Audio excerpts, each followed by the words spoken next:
I am on. Yes. No, I'm not. My thing doesn't show me on. Well, it takes a second. Takes a second. Gene and Ron. Yes, I see that. All right. Does it show me on there yet? Well, I see the chat. That's all that's important. 102. And 104 in San Antonio. Oh, nice. Do you have rain in San Antonio? That's my question. Because, you know, it's like 90 degrees here, but then you get the rain and it's like a sauna. Yeah. And never understood. My dad was always obsessed with the idea of building himself a sauna. And I'm like, why would you do that on purpose? It never made sense to me. Well, when I was in Thailand, like, why would you get into a sauna in Thailand? That's even worse. Anyway, yes, my dad was in Thailand for the Air Force. He wasn't there as one of those weird, creepy dudes. You know, weird, creepy people that go to Thailand? Yeah. Yeah. Pick up lady boys.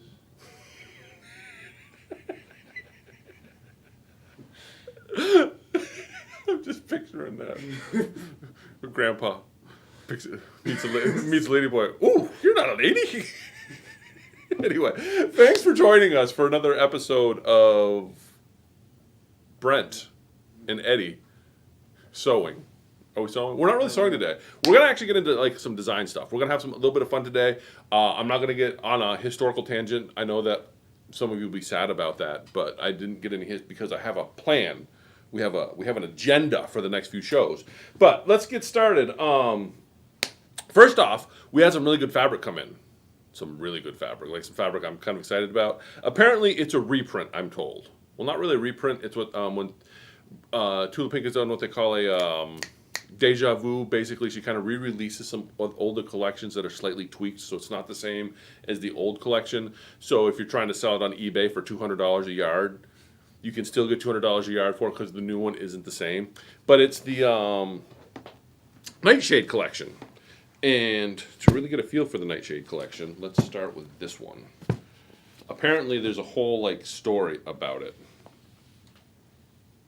Did you know that, Eddie? I did not. Like when the sales rep was trying to sell me this, she was getting into how there's like a story about these are three sisters. Can you see it if I hold it up? Yeah, so apparently there's three sisters. There's like some sort of story. They like to poison or something. I don't know the whole thing. That's like the pirate sister. That I don't know. But it's kind of fun. It kind of has like a hairy, that's like a, I don't know. I thought it was interesting. I really like the style of it. It's got a lot of fun. It's super bright. But that's going to kind of your main focus print is this here, which has the, like I said, has the sisters on it. And then you've got all sorts of coordinates that go with it. So, what else do we got that goes with it? We have got, here's just a super exciting brown. Isn't that exciting, Eddie? Whoa. But it's got a nice look to it. It's kind of a chocolate, kind of a web look, a good blender. Then Sanderson sisters. Sanderson, so somebody does know the story. So then this one here, again, just a nice blender. It's kind of a tone on tone. It kind of picks up that feather motif that they got going on. So those two will probably sell because they're not specific. This is the Poison directional. That's the problem I see. Oops, down. Is that what you're telling me? It's a directional fabric, so you know how I feel about directional fabrics. It's got its place. But the scaling is nice. This is going to be an interesting one to use because the scaling, probably borders or something. It's kind of a fun fabric. What else do we have? This one here is a really nice print. But the problem you're going to have with it, people are going to find this print and be like, that's a lovely print. But good luck matching the blue and the pink in there. It's a good print, though. This I can totally see. And I think, was it Danny that was excited about this? Yeah. And then she saw the little, they're in here somewhere right there. I don't know if you can see it on the little skull and crossbones. So it kind of, you know, if you thought, oh, There's pretty. also lightning bolts in there. Yeah, some lightning bolts. There's a lot going on. It's a fun collection. I really, really like it. This one actually kind of a nice kind of, I don't know, Starry Night. Here's the sisters again. Smaller, so you can kind of get an idea. Same look to them, just a little bit smaller. And then this one's really cool too. I really like this floral. But again, it's got the skulls in there and the lightning bolt. So, like I said, probably not for everybody. That's usually the problem when I find fabric that I really like. It's not for everybody, but it's a fun fabric. So check that out. It's on our website. I don't even know what we're charging for. It's probably going to be like 13 or 14 bucks a yard. I know I should know this, but didn't you order the blue and pink to match? I don't know. Did we order the blue and pink? No, that's everything I got. So there's other Tula pinks that go with it. Because the nice thing about like Tula pink, she's got kind of really crazy style. But we have a lot in the store, and you're going to find that all the colors kind of go with it. So like, for example, the mineral collection, which is kind of like a Tula basic, the mineral collection will go really well with that to kind of fill the holes that we're missing with the pieces that we've got. It was mineral. What's the other one, Eddie? Mineral. And fairy dust is it? Fairy dust is the little birds, right? Little birds. Yeah, and that one and the colors in there will all match with those. So it'll be it's we got lots to work with, and I've got to take a look at that and figure out what we're making out of it because that's you know. The Tula pink's $13.95. $13.95. I knew it wasn't cheap. Never is, but it's beautiful. But that's what we're going to talk about today. We have, for all of you that don't live under a rock, the New England Shop Hop. And if this is the first you're hearing about it, I apologize because my marketing is awful. But the New England Shop Hop is coming up. It starts September 1st. So you can pick up this magazine is what they're putting out, and inside the magazine you get your passport. And let me just see if I've got to pick the map is in here too. There's a map. I'll show you the map. Get you all excited about it. No, it's not the map. There's the big map. But this is coming up in September, and it runs for a few weeks. It's, you can come. Here's the picture of you can swing by the shop, pick up your magazine. It's got all the details in it. It has the passport in it. But these are all the shops that are going to be in the New England Shop Hop. And one of the things that they've done is, I know that we showed the fabric off a few weeks ago, is they had a Benertex make a custom line of fabric for the Shop Hop. And we have it in here. And we got in trouble because I didn't realize that we're not supposed to sell it till the Shop Hop starts. Or we can sell it, and then we have to put it behind the counter, and you can come pick it up on September 1st. So we sold a couple panels, and then somehow those panels ended up on Facebook, and I got this call, and they're like, we heard, like they tracked it down, like they're like have an investigator, like the CIA, like found out that we sold a panel that we weren't supposed to, and so we had to. But you can buy it, but you can't pick it up until the day of the Shop Hop. But I would encourage you, if you want some of this, pre-buy it because it might not last long. But anyway, what I wanted to do today is we have this, and we keep talking here. What are we going to make out of it? And as luck would have it, this great little book, which is $11.50, has a few patterns in it that actually uses this fabric, like this one here, the Woodland Whirligig. There's one in here called the wait, hold on, Eddie. I should have marked this and been prepped for this, but there's a really good one that I really really like. That I'm like, why do I have to invent something? It's already in here, but. That's the fun we're going to have. Where's it at, Eddie? It was called like the Walk in the Woods or something. Maybe if I look. Is that it? Oh, that's not it. Right here. But that's not the whole thing. I found it. There we go. I thought this was a really interesting pattern. What they did, they took the panel. I guess that's it right there. They took the panel and cut it up and did like a really kind of cool quilt out of it. My kind of quilt, because I'm looking at it, you can see that it's got giant squares, which is right up my alley. With sashing. But, so, in here there's, I think there's 6 patterns. Yeah, it says 6. It says right on the front, 6 patterns. And most of them do use this fabric that we have. So, it's like, well, we could just make something that's in the book. But I thought it would be way more fun, seeing how we have a month before you can actually pick the fabric up, that we're going to actually make something. We're going to record the process so I don't have to write the pattern. And if you like it, then you can buy the fabric and make it yourself. And I don't have to, when people come in and say, I love the sample, I'll just say, well, watch the video so I don't have to write a pattern. So that's what we're doing today.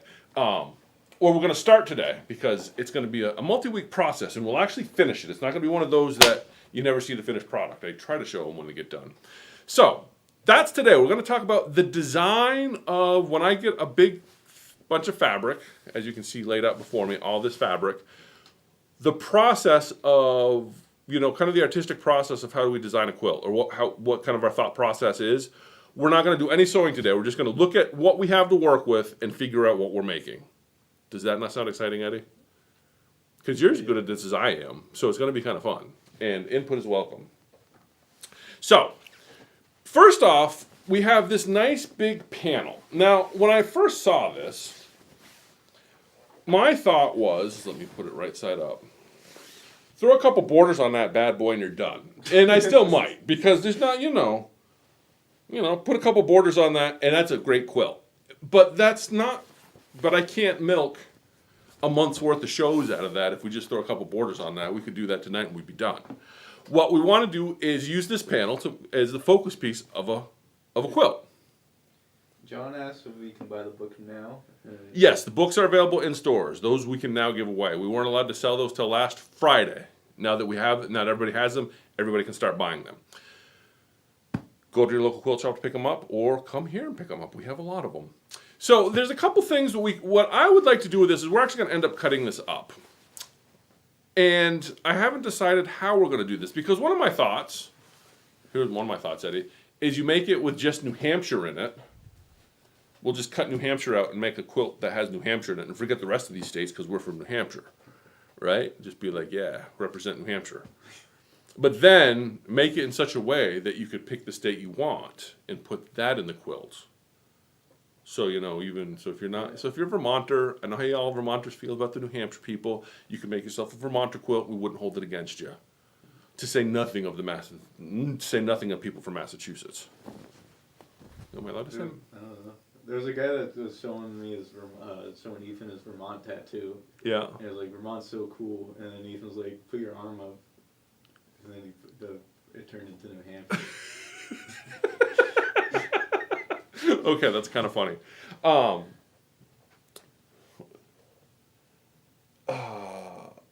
Anyway, so what we're going to end up doing is cutting this quilt, the panel up. Because, like I said, it would be very easy to throw a couple borders on it and call it a quilt. And that still might happen, but you don't tune into this to see that. Now, couple things to consider when we're laying out a quilt, because we kind of make it up as we go along. Eddie sometimes sketches them out, and they're kind of cool. Now, there's a couple different ways to go about laying out your quilt. A lot of times, what I'll do with a panel, especially, is I'll keep most of the panel whole, and then I'll start in the middle of your quilt and just slowly kind of add stuff to it and work my way out. Throw a couple blocks around it, maybe throw a border on the top and the bottom, but start in the middle and work our way out. That's one way to kind of, as you're designing something, I'm making a mess. I'm trying to do visual things so people aren't like, what the heck's going on? But one of the, like I said, from a design standpoint, a lot of times you start in the middle. Look at that square, Eddie. And then you work your way out from the middle. And this is a nice way to work, especially if you do a lot of blocks, because then you can just start making blocks and kind of fitting them in as you expand your quilt out. Or if you're somebody that you want to be lazy and just throw borders on and just have a quilt that's nothing but borders, you just start in the middle and just keep adding borders and borders and borders. That's one approach to take, is just take your focal piece and just start willy-nilly adding stuff. The other one that I actually tend to do more of, and I think comes out a better technique for when you start to try and throw stuff together or plan it out in your head type of thing, is row quilts. Row quilts work really well, and that's probably the direction. We'll probably do something similar to a row quilt with this. I do the row quilt idea a lot when I'm doing a t-shirt quilt.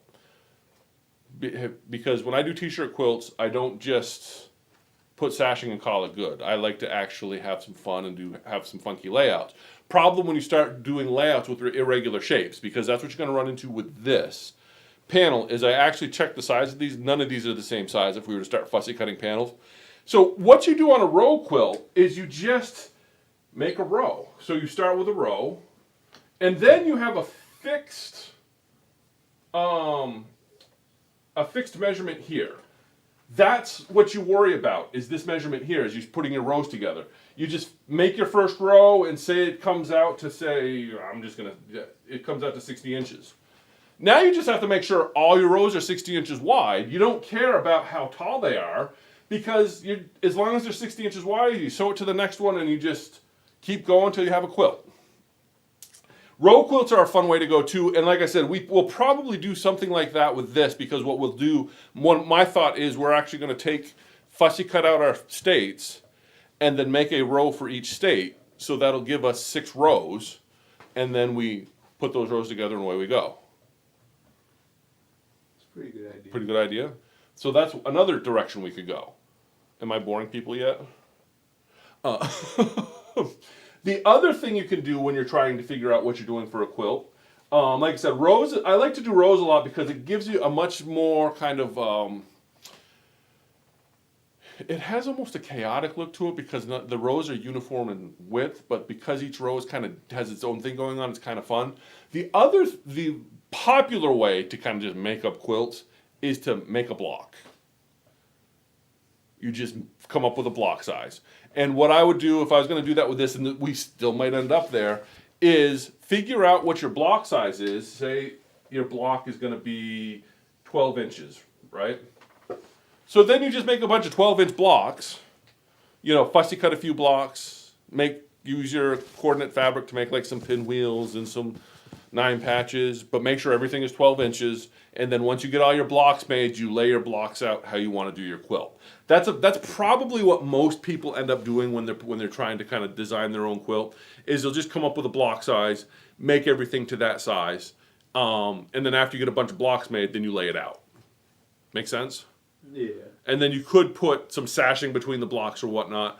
Like I said, I tend not to do a lot. I'll do that sometimes, but I don't know. Something about it that it gets monotonous because then you have to make like half a dozen pinwheels or a dozen pinwheels or whatever your alternate block is going to be aside from whatever you fussy cut.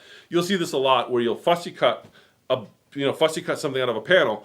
Then you make a block of the matching size out of your coordinate fabric, but you got to make a bunch of those coordinate blocks, and it's just not as much fun. I'm one of those. It gets boring to me if you've got to make like 20 of the same block, so I tend not to do that.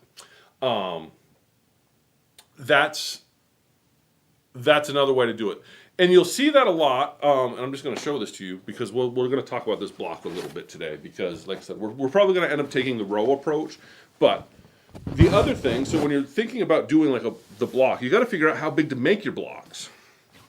And right now, we're actually going to figure out. I think we're going to go with the row quilt. What do you think, Eddie? I like we're going to do the row. Grandma so there. says What's that? Grandma likes that idea too. Okay. So what you have to do if you're going to do like a block is like you figure out. Do we have an overhead view? Yeah. So I've got this giant ruler on here, and so if I drop this on top of our Vermont, for example, from there to there, you're looking at.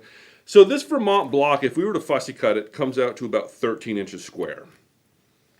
But if you'll notice, if we cut it at 13 inches square, see how much we come into Rhode Island?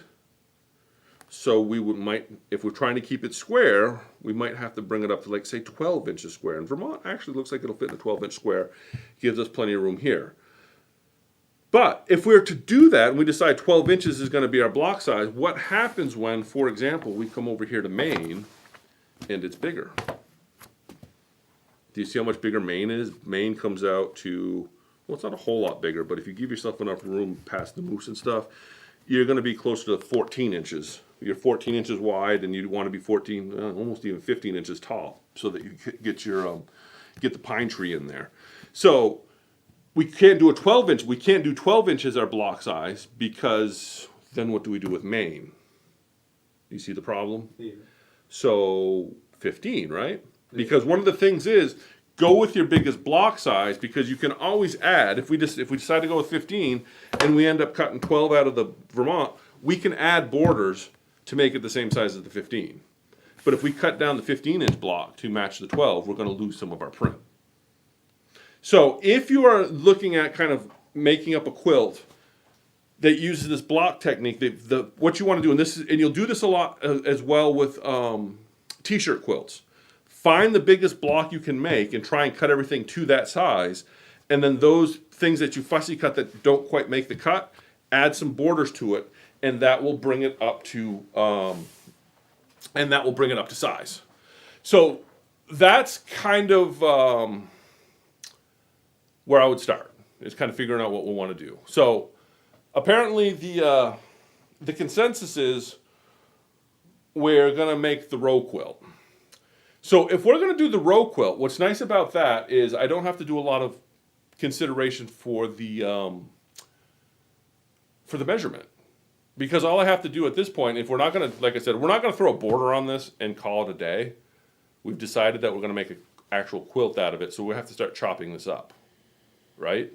Now, something to look at when we're thinking about chopping this up.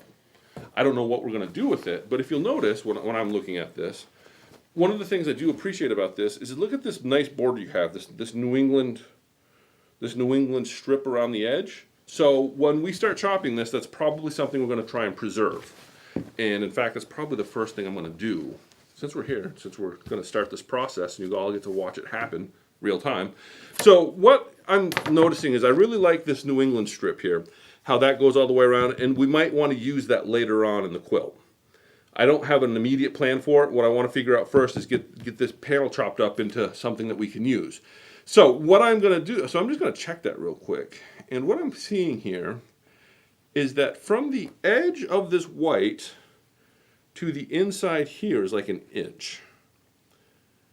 Now, if I was going to cut this out, you have to figure in your seam allowance, and I'm seeing that we have enough. Here's a good example. Let me just put it up here so we can show you. What I'm looking at as I'm trying to figure out, because we'll start cutting here in just a second. What I'm looking at is the distance between this border and this first print here to figure out where I can cut this so that I can save as much of this print as I can and still trim this to where I want to see it. Because I don't know what we're going to do with this yet, but I don't want to cut it into small pieces and not be able to use it. Right? Yeah. All right. So I am seeing that we can probably come in about an inch off the edge here and still be able to cut everything. So what I'm going to do then, all that talking, just to tell you that my plan now, here, and you all want to see me make a mess in real time. Oh, but you see, look at that right there. If we come in an inch off the bottom, look at what happens to that New Hampshire. We lose a lot there. So I'm going to bring us in a ½ inch off of that border. So that gives us enough, after I trim this, we've got a little bit of seam allowance for that deer and that tent when we start sewing stuff to it. Right? Make sense? Yep. So all I'm going to do now is for our first cut. And what we're doing now is, like I said, I really don't know what we're making for a quilt yet. I have no clue. But I do know that, like I said, we don't want to save this because we might want it later.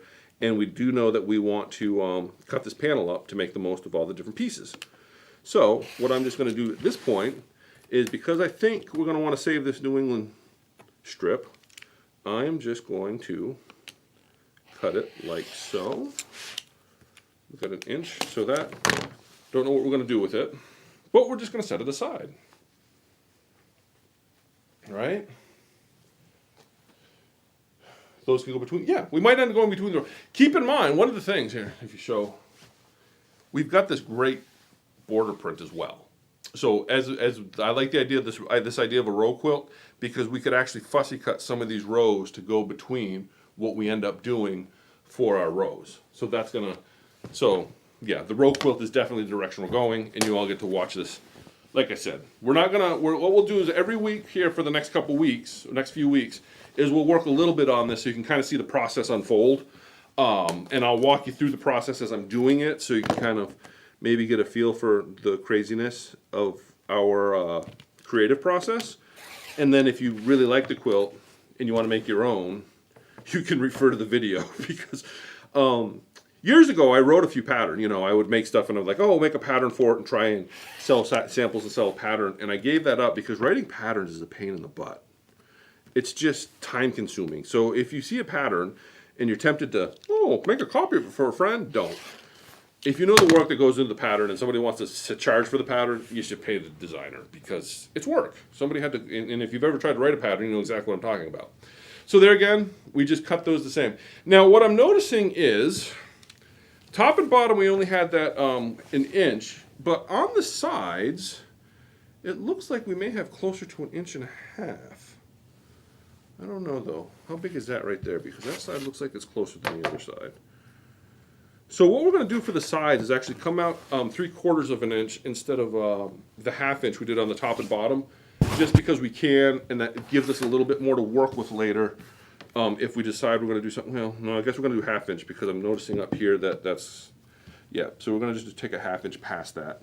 And like I said, I don't know if we're even going to use this, but rather than hack it up and not have it available, we're just going to, and you have to start somewhere. This is the problem with something like a panel like this, is you have to start cutting somewhere.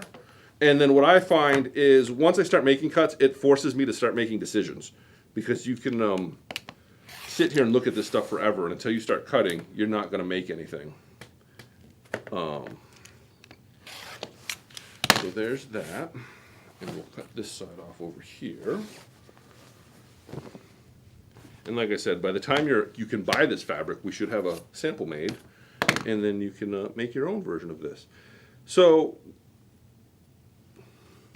and what I really like too is you got the different letters, the different color New Englands. We're gonna have some fun with this. We're gonna incorporate this somewhere just because, you know, we're taking the time to cut them, so why not?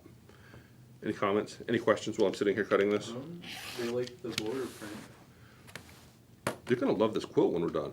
Now, the other thing is we've got all this fabric here. I don't know that we're going to use it all. But the first thing I want to do is you have to start somewhere. Like I said, some people will have the whole thing sketched out before they get going. And that is not how I operate a lot of times. I'm just kind of make it up as I go along, and this is the process. So now, here's our panel. Let's start with Connecticut.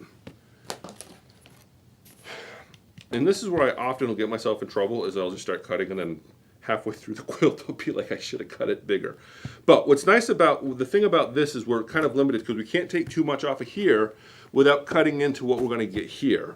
So what I'm looking at here when I'm fussy cutting something like this, can I see through the ruler all right? Yeah. Yes, okay. What I'm looking at here, and this ruler is really good for this, is I'm looking at, this is, you know, this print here that I have in the center. I am seeing the edge of my ruler. So this edge here is about an inch out and an inch off the top, inch off the bottom. So that looks like a really nice spot. And if I come over here about an inch, it'll give me an inch past on my print and look pretty good. And by doing that, I will have a rectangle that's going to be roughly 15 by 12. What I'm going to do though, because like I said, I don't really know what we're doing yet. I am going to do this. I am going to measure the distance between these two. So I'm taking the edge of this flower here to the edge of this here to see how much is in between, which is 4 inches. So what's half of 4, Eddie? 2. So what we're going to do is cut 2 inches from this edge here so that we have the maximum amount of fabric for both of these. So as we kind of get a better idea, things start to come together, we may trim it down again later, but at least this way, we're giving ourselves the maximum amount to work with as we try to figure out what we're doing. Does that make sense? Yeah. Now the other thing we've got to look at is what's the distance between those two prints there. So I'm looking from the top of this print here, which is going to be that rock right there, to the top of that bird is an inch. What's half of an inch, Eddie? Or what's a half of 2 inches? 1 inch. 1 inch, because we have 2 inches here, so we're going to do 1 inch above that bird. Now, I'm assuming, as I'm doing this, that this edge here is straight because we took it off of the edge of the, we cut along the edge of the border, which we would assume is printed in a straight line. Because one of the things you'll run into as you start working with prints and stuff, a lot of times the, oh, you know what we're going to find here? And you guys got to watch this all happen real time because I'm noticing something that we're going to run into right away.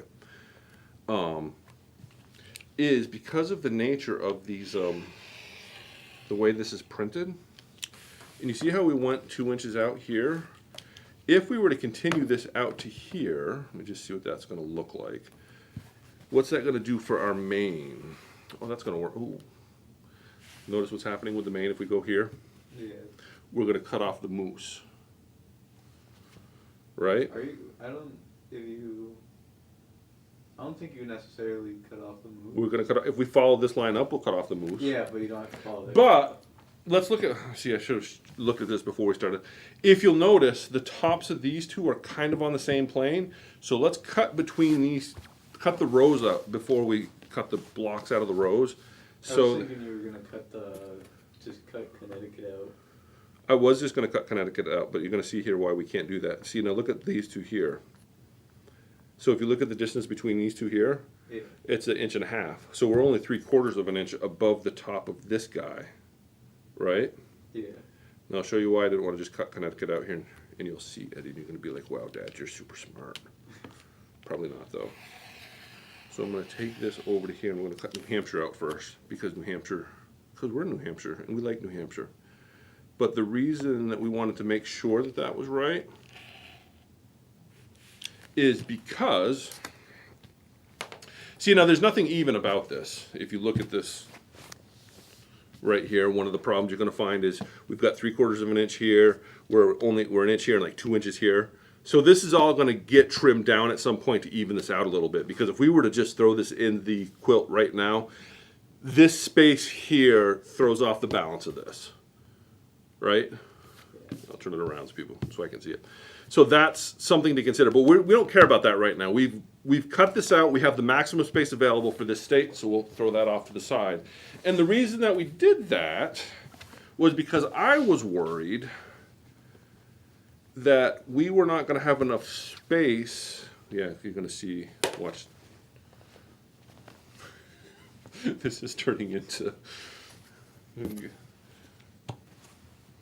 So look what happens here now after we do that, Eddie. You'll notice, I'm guessing it's going to be off by, is that going to be off or is that going to be straight across? Yeah, see how we're 1/4 inch bigger here? Yeah. And if we had stayed on that trajectory, we'd be closer to Rhode Island. So it's good that we took that off first. And then we're just going to take that up to there, kind of like that. Now what will happen is as we get closer to done, we'll actually have kind of finished sizes of this.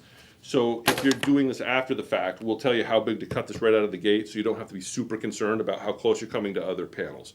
But again, so this one actually comes out nice. Our balance here is pretty good, top and bottom. I'd probably take a little bit off this as we start trimming this up just to center that better. But that's, so that's that.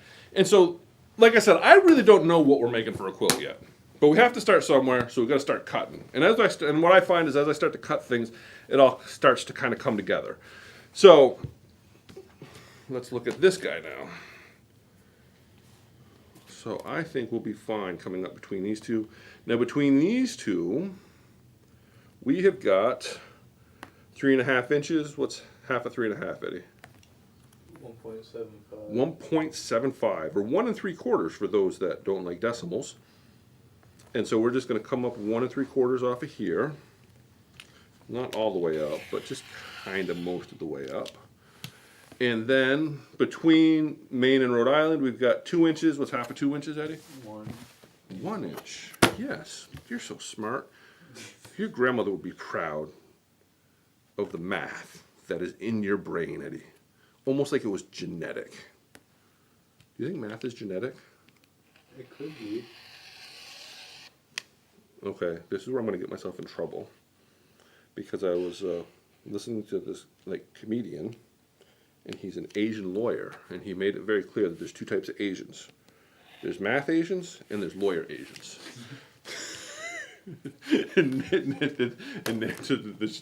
You never see the same, you never see an Asian as both. He's one or the other.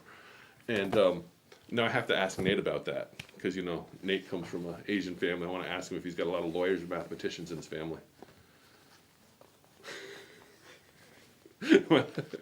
Okay, that was wrong. But Nate gives me a pass for being stupid, so we love Nate. So we're just going to keep the same line that came across the bottom here, 2 inches. So we're just going to come an inch off of there. And so this, like I said, this is the preliminary cut. We needed to start somewhere to get an idea of what we're working with. And because these aren't uniform squares, we're just going to cut these out. And after we get them cut, we'll kind of see what we have. See how Maine is like all bajiggity?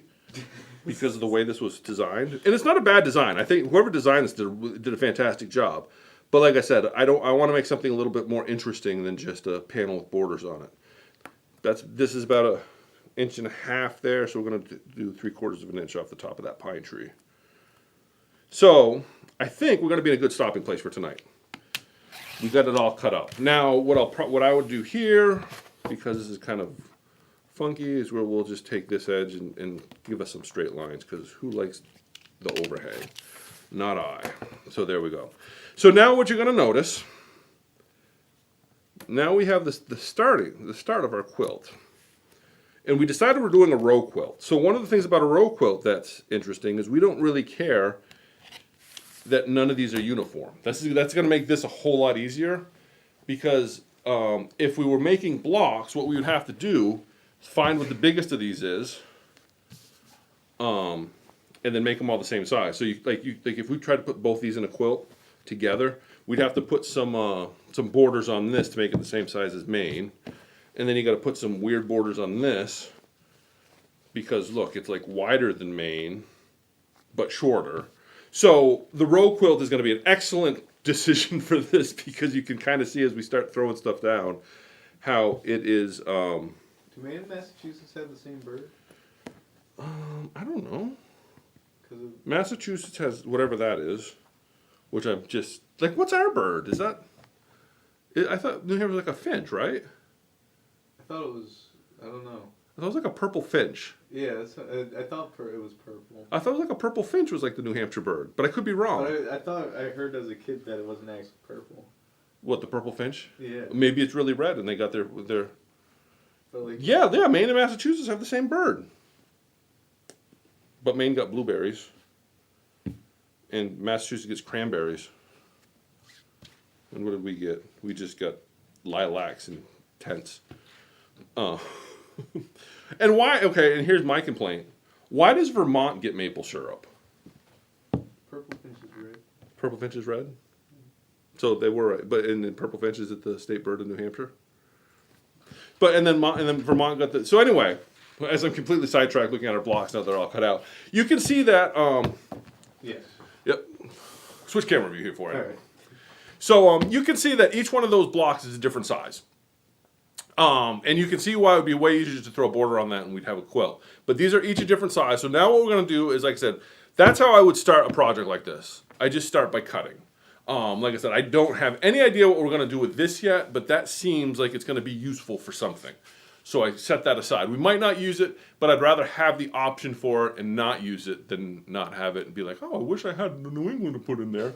And then also with those blocks that I cut, like I said, we'll probably trim some of those down a little bit as we get a better idea of where we're going with it. But when I start a project like this, you got to start cutting, because otherwise you'll, what do they call it? Analysis paralysis. We think about it too much and you don't really know what you're doing. So that's the start. We have just started the quilt. Now next week, what we're going to do is figure out what we're going to do with those blocks. Like I said, we're going to make rows. So we've got to make a row next week. And we'll talk a little bit about the dimension too, what we're going to do for dimension. And I don't know that we're going to use all of this fabric. Like, I look at this fabric when I'm thinking about putting something together, and one of the problems I'm seeing right out the gate is this yellow. It's not a bad yellow. This isn't an awful yellow. And this yellow looks really good with the red and the black, but with these backgrounds here, I'm not sure that I'm excited about it yet. So we might not use it because I'm not feeling it. It kind of is kind of the odd man out, but we'll see. The other thing I've noticed that, like, this is a really good print as well, but I'm not sure. It's an interesting print, and I don't know the print on that. Well, I guess if we're going to use this, it'll be fine. So anyway, there's a lot of thought that we still have to go put into it, but there, we started. That's the first step. Cut your panel. If you're watching this in the future and you're like, I want to make that awesome quilt, which it's going to be awesome, though I haven't seen it yet, that's step one. Cut your panel. And we'll probably have dimensions at some point too. If you're in the future, we might like go through this and actually put dimensions in the video and what to cut things to. But anyway, Gene asked if there's any yardage of the background of the panel. Yardage of the background of the panel. I don't think there is. I don't think there is, because I think we got the case pack, so this is everything they made for it, if I remember right. So I don't know that they did that, and it's a good question because that is a great background. I don't know that they made that into anything that I was aware of, which I wish they did. The best you're going to get is probably this. Well, no, the birds have too much color on them, so no. But I'm sure we can find something that'll work. And that's the other thing that we're going to find as we start throwing this together. We'll probably go out to the shelf and pull in like some shadow play. I don't think grunge will work with this, but maybe. But we've got a lot of basics on the wall too that we may bring into this if we find that we need to fill in some holes. So definitely we're probably going to have to find some white, some tone on tone that matches that, because we don't really have a good background in here. But that's for another day. We got the panel cut. That's a start. We'll start there. Grandma says that Nate has lawyers in their family. His dad was a judge. Ah, so Nate is a legal Asian, not a math Asian. Which, interesting. Is that bad to make those kind of jokes? Are we allowed to do that anymore? I think it should be fine. I don't know anymore. You know, the world we live in, if you make like jokes and you laugh, and well, then you're like mean. Anyway, so that we're going to stop there. It's a good stopping place. And before we get sidetracked, thinking about, anyway, so yeah, next week, like I said, we're going to continue this project. We'll take it another step. So if you're making this, got to start somewhere. Trim the panel, unless you're going to be lazy and just put borders on the panel, which we still might do that. We might get to the end of this and be like, yeah, let's just throw a border on the panel. Anyway, thank you for watching. Join us again next week to see how this disaster proceeds. So on, and be excellent to each other.